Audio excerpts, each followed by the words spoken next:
ఈనాటి కృష్ణా జిల్లా సమాచార లేఖలో మోంతా తుఫాను మిగిల్చిన నష్టాలు, ఖరీఫ్ ధాన్యం కొనుగోలు కేంద్రాల ప్రారంభం, ఐక్యత ర్యాలీ, వందేమాతర గీతం 150 సంవత్సరాల వేడుకలు, కేంద్ర రాష్ట్ర మంత్రుల పర్యటన తదితర అంశాలతో కూడిన కృష్ణా జిల్లా సమాచార లేఖను ఇప్పుడు విందాం.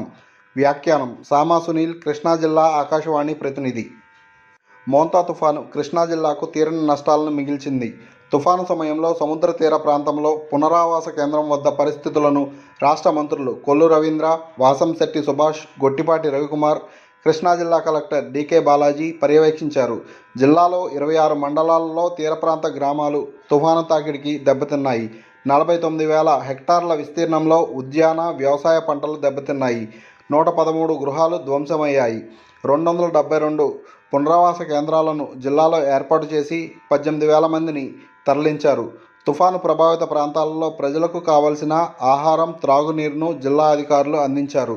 ప్రకృతి వైపరీత్యాలను ఎవరూ నియంత్రించలేరని, కేంద్ర రాష్ట్ర ప్రభుత్వాల సూచనలను జిల్లా యంత్రాంగం పాటిస్తూ ముందస్తు జాగ్రత్త చర్యలు తీసుకోవడం వల్ల ఎక్కువ ఆస్తి నష్టం కాకుండా చూడడం జరిగిందని జిల్లా కలెక్టర్ బాలాజీ తెలిపారు. అవనిగడ్డ మండలం తీర ప్రాంత గ్రామాలైన కోడూరు, నాగాయలంక గ్రామాలలో పేదలు, మత్స్యకారులకు రాష్ట్ర మంత్రి కొల్లు రవీంద్ర నిత్యావసర వస్తువులను పంపిణీ చేశారు. తుఫాను సమయంలో అధికారులు, ప్రజాప్రతినిధుల నిరంతర పర్యవేక్షణ వల్ల ఎటువంటి ప్రాణ నష్టం కాకుండా ప్రజలను కాపాడుకోగలిగామని మంత్రి రవీంద్ర తెలిపారు. జిల్లాలో ఖరీఫ్ ధాన్యం కొనుగోలు కేంద్రాలను జిల్లా కలెక్టర్ బాలాజీ అరిసేపల్లి, పెదపట్నం గ్రామాలలో ప్రారంభించారు. గతంలో ఎన్నడూ లేని విధంగా రాష్ట్ర ప్రభుత్వం రైతుల నుండి లక్షల మెట్రిక్ టన్నుల ధాన్యం కొనుగోలు చేస్తోందని, రైతులు ఎవరూ అధైర్యపడవద్దని, ప్రభుత్వం అన్ని రకాలుగా ఆదుకుంటుందని తెలిపారు.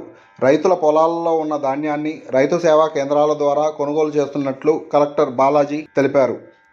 వందేమాతర గీతం రచించి 150 సంవత్సరాలు పూర్తి చేసుకున్న శుభ సందర్భంలో జిల్లా వ్యాప్తంగా వేడుకలను ఘనంగా నిర్వహించారు. మచిలీపట్నం, పెడన నియోజకవర్గాలలో బహిరంగ ప్రదేశాలు, పాఠశాలల వద్ద పెద్ద సంఖ్యలో ప్రజాప్రతినిధులు, ఉపాధ్యాయులు, అధికారులు, విద్యార్థులు పాల్గొని వందేమాతర గీతాలాపన చేశారు. ఉక్కు మనిషి సర్దార్ వల్లభాయ్ పటేల్ 150వ జయంతి సందర్భంగా జిల్లాలో ఐక్యతా ర్యాలీలు నిర్వహించారు. మచిలీపట్నం, అవనిగడ్డ నియోజకవర్గాలలో ప్రజాప్రతినిధులతో కలిసి విద్యార్థులు, అధ్యాపకులు ర్యాలీ కార్యక్రమంలో పాల్గొన్నారు. యూనిటీ ఫర్ రన్ కార్యక్రమంలో భాగంగా మచిలీపట్నం డివిజన్ పోస్టల్ శాఖ ఆధ్వర్యంలో 5K రన్ కార్యక్రమాన్ని నిర్వహించారు. పాఠశాలలలో విద్యార్థులకు వక్తృత్వ, చిత్రలేఖన పోటీలను నిర్వహించారు. గన్నవరం నియోజకవర్గంలో రాష్ట్ర ప్రభుత్వ విప్ యార్లగడ్డ వెంకట్రావు సామాజిక ఆరోగ్య కేంద్రాన్ని సందర్శించారు. ఆయుష్మాన్ భారత్ కార్యక్రమం ద్వారా కేంద్ర రాష్ట్ర ప్రభుత్వాలు రోగులకు అందిస్తున్న వైద్య సేవలను పరిశీలించారు. ప్రభుత్వ విప్ యార్లగడ్డ వెంకట్రావు మాట్లాడుతూ, గన్నవరం ఆరోగ్య కేంద్రం అభివృద్ధి కోసం కేంద్ర ప్రభుత్వం 2.25 కోట్ల రూపాయలను మంజూరు చేసిందని, ఆ నిధులతో వైద్య పరికరాల కొనుగోలు, అత్యవసర విభాగ నిర్మాణ పనులను త్వరలో పూర్తి చేసి ప్రజలకు అందుబాటులోకి తీసుకువస్తామని తెలిపారు.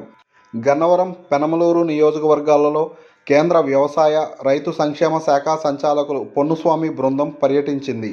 గన్నవరం నియోజకవర్గంలో ఏర్పాటు చేసిన ఛాయాచిత్ర ప్రదర్శనను అంతర మంత్రిత్వ కేంద్ర బృందం పరిశీలించింది. జిల్లాలో మోంతా తుఫాను కారణంగా దెబ్బతిన్న వరి పంటలు, ఉద్యాన పంటలు, ఇండ్లు, పడవలు, రహదారులు, మున్సిపల్, పంచాయతీరాజ్ శాఖలకు జరిగిన నష్టం వివరాలను జిల్లా కలెక్టర్ బాలాజీ, సంయుక్త కలెక్టర్ నవీన్ వివరించారు.